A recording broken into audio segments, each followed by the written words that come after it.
Dear students, वसा में घुलनशील विटामिन के बारे में हम पढ़ चुके हैं।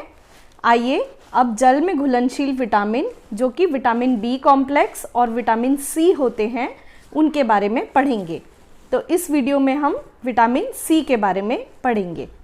मेरी आप सभी से रिक्वेस्ट है कि आप सबसे पहले इस चैनल को सब्सक्राइब कर लीजिए ताकि आगे की जो भी वीडियोज़ आएंगी वो आपको पता चल जाएंगी। और आपका अगर कोई क्वेश्चन है या आपको ये वीडियो कैसी लगी तो ये आप कमेंट करके मुझे बता सकते हैं। तो चलिए देखते हैं विटामिन सी। विटामिन सी को हम एस्कॉर्बिक एसिड के नाम से जानते हैं। एक बार फिर से देखिए, विटामिन सी का साइंटिफिक नाम एस्कॉर्बिक एसिड होता है।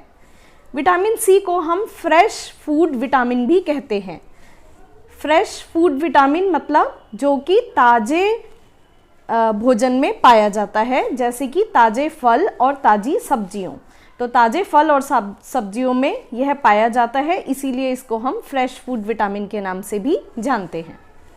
जितने भी ताज़े और खट्टे फल होते हैं जैसे कि संतरा, मौसमी, नींबू, अमरूद, आंवला, पपीता और उसके अलावा हरी पत्तेदार सब्जियां, टमाटर, हरी मिर्च, शिमला मिर्च, इन सभी में विटामिन सी बहुत अच्छी मात्रा में पाया जाता है। एक बार फिर से ध्यान से सुनिए, जितने भी ताज़े और खट्टे फल होते हैं जैसे कि संतरा, मौसमी, नींबू, आंवला और साथ ही हरे पत्तेदार सब्जियां, टमाटर, शिमला मिर्च आदि, ये सभी विटामिन सी के उत्तम स्रोत होते हैं। अनाज और दालों में विटामिन सी की कम मात्रा पाई जाती है, लेकिन यदि हम अनाज और दालों को स्प्राउट कर देते हैं तो उनमें विटामिन सी की मात्रा बढ़ जाती है।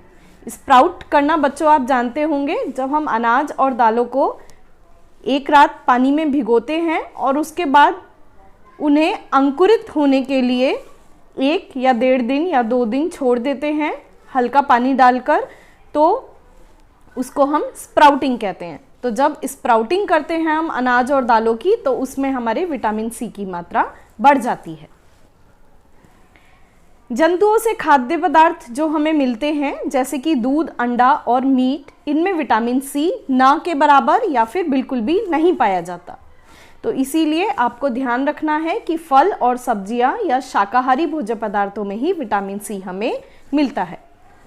विटामिन सी का हमारे जो शरीर है उसमें बहुत ही महत्वपूर्ण कार्य है। विटामिन सी एक जल में घुलनशील विटामिन है।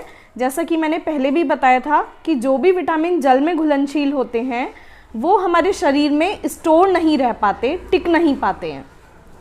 तो ऐसे विटामिनों की आवश्यकता हमें रोज़ ही होती है, मतलब हमें अपने आहार में विटामिन सी की आवश्यकता रोज़ होती है।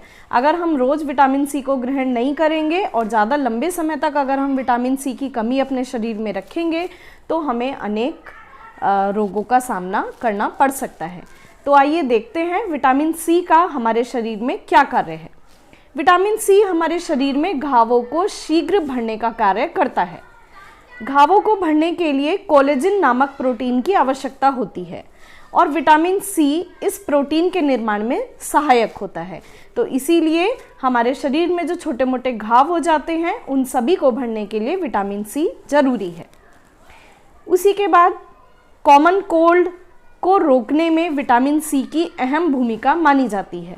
साधारणतः बच्चों आपने देखा होगा कि जब सर्दी जुकाम खांसी होता है तो कहते हैं कि खट्टी चीज़ें नहीं खानी है या संतरा, मौसमी, ये सब चीज़ें नहीं खानी है, लेकिन ऐसा नहीं है, क्योंकि इनमें जो विटामिन सी पाया जाता है वह कॉमन कोल्ड यानी कि सर्दी जुकाम को रोकने के लिए अच्छा माना जाता है।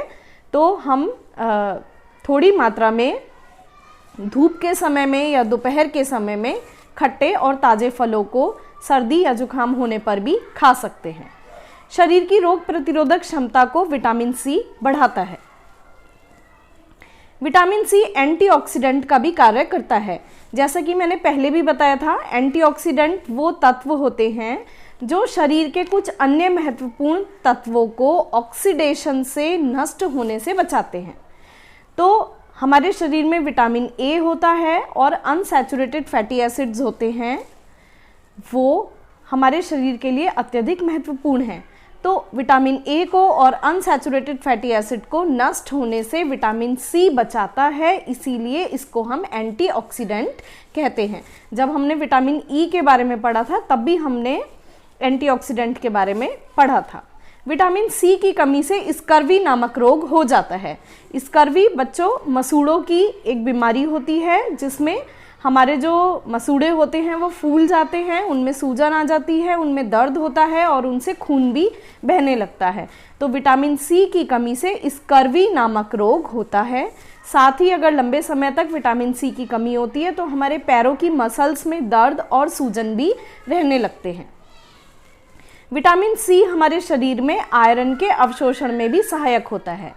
तो यदि हम चाहते हैं कि हमारे शरीर में आयरन की कमी ना हो, हमें एनीमिया ना हो, तो विटामिन सी लेना बहुत ज़रूरी है। विटामिन सी चोट लगने पर, इन्फेक्शन में और अन्य शारीरिक स्ट्रेस की कंडीशन में हमारे शरीर को जल्दी रिकवरी करने के लिए और हमारे शरीर को जल्दी सही होने में मदद करता है। तो इस प्रकार हम देखेंगे कि विटामिन सी हमारे लिए बहुत ही आवश्यक है, क्योंकि ये रोग प्रतिरोधक क्षमता को बढ़ाता है, हमारे घावों को जल्दी भरने में सहायक होता है और साथ ही हमारे जो शरीर के आवश्यक अन्य तत्व होते हैं उनको नष्ट होने से बचाता है। विटामिन सी अधिक ताप से नष्ट हो जाता है। यह बहुत ही महत्वपूर्ण बात है बच्चों, ध्यान से सुन लीजिए। जो विटामिन सी होता है उसको यदि हम गर्म करते हैं या अधिक ताप में विटामिन सी नष्ट हो जाता है। तो इसीलिए आवश्यक है कि जो विटामिन सी से युक्त फल और सब्जियां होती हैं उनको हम जहां तक संभव हो सके ताज़ा और कच्चा ही खाएं। जब फल और सब्जियां ताज़े होते हैं और कच्चे होते हैं तो उनमें विटामिन सी अपनी सबसे अधिक मात्रा में उपस्थित होता है। शिकंजी के रूप में नींबू को लेने से विटामिन सी की कमी शरीर में पूरी होती है। साथ ही शिकंजी हमारे लिए डिहाइड्रेशन को कम करता है और हमारे शरीर को हाइड्रेटेड रखता है। तो इसीलिए गर्मियों में शिकंजी पीने का अत्यधिक महत्व है।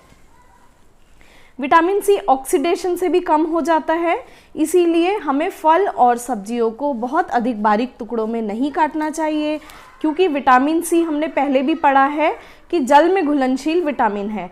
तो यदि जल में घुलनशील विटामिन है और अगर हम फल और सब्जियों के बहुत छोटे छोटे टुकड़े काट देंगे और उन्हें पानी में भिगोएंगे या बार बार धोएंगे तो उससे जो हमारा विटामिन सी है वो जल में घुलकर नष्ट हो जाएगा या फिर कम हो जाएगा। तो इसीलिए हमें क्या करना है, इससे बचने के लिए फल और सब्जियों को बहुत अधिक महीन टुकड़ों में नहीं काटना है और साथ ही हमें कोशिश करनी है कि फल और सब्जियों को छिलका उतारने से पहले ही अच्छी तरह से धो लें, ताकि छिलका उतारने के बाद हमें उन्हें दोबारा ना धोना पड़े। और जिन फल सब्जियों को हम छिलके सहित खा सकते हैं उन्हें हमें छिलके के साथ ही खाना चाहिए, क्योंकि छिलके में विटामिन सी साथ ही अन्य महत्वपूर्ण विटामिन और खनिज लवण पाए जाते हैं जो कि हमारे शरीर के लिए बहुत अधिक आवश्यक हैं।